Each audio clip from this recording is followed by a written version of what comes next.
আসসালামু আলাইকুম। কেমন আছেন সবাই? আশা করি সবাই ভালো আছেন। ভালো তো থাকতেই হবে। দেশের যা অবস্থা, নিজে নিজে ভালো না থাকলে কি করে আর থাকা যাবে বলেন। যাই হোক, দেশের অবস্থা দেখে আমার ভীষণ খারাপ লাগছে, কিন্তু তার মধ্যে জীবন চালিয়ে যেতে হবে। জীবন তো আর থেমে থাকে না বলেন। এই যে কয়েকদিন নেট ছিল না, নেট না থাকায় আমি ভিডিও দিতে পারিনি, দেশের কোনো খোঁজ খবরও নিতে পারিনি। কেমন যেন একটা জেলখানার মতো জীবনযাপন ছিল। ভিডিও ছাড়তে নাই বা পারলাম, দেশের খোঁজ খবরটা যদি নিতে পারতাম তাও ভালো লাগতো, কিন্তু তাও তো নেওয়া যাচ্ছে না। আর কিভাবে যে মানুষগুলো মারা গেল, এগুলোর কথা চিন্তা করলে ভীষণ খারাপ লাগে। যাই হোক, সব মিলিয়ে ভালো তো থাকতে হবে। কিছু কিছু নেট এখন এসেছে, আর তার জন্যই ভিডিওটা এডিট করতে বসে গেলাম আপনাদের জন্য। আমি আবার নতুন করে শুরু করছি আমার পেজ খাদিজার রান্নাঘরে। আমি খাবারের অর্ডার নিচ্ছি।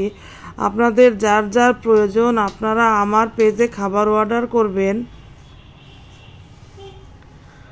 আমি আপনাদের ইচ্ছামতো যে কোনো ধরনের খাবারের অর্ডার নিয়ে থাকি। যারা আমার ভিডিওগুলো রেগুলার দেখেন তারা কিন্তু জানেন আমি আপনাদের ইচ্ছে মতো খাবারের অর্ডারগুলো দেওয়ার চেষ্টা করব।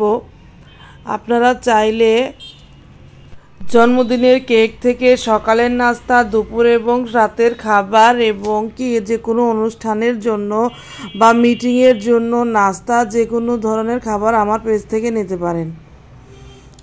দেশের কথা শুরু করলে শেষ হবে না, দেশ নিয়ে চিন্তা করলে বসে থাকা যাবে না।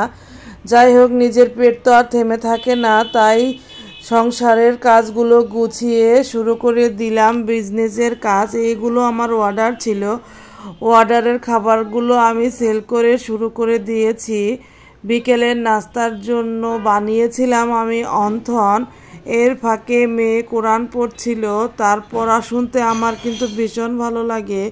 সে যেন আমার মানসিক শান্তি, তার জন্য সবাই দোয়া করবেন। এই তো কথা বলতে বলতে আমার অন্থনগুলো বানানো শেষ। এখন আমি ভেজে নিয়েছি, ভেজে বিকেলের নাস্তা, সবাই মিলে নাস্তা খাবো।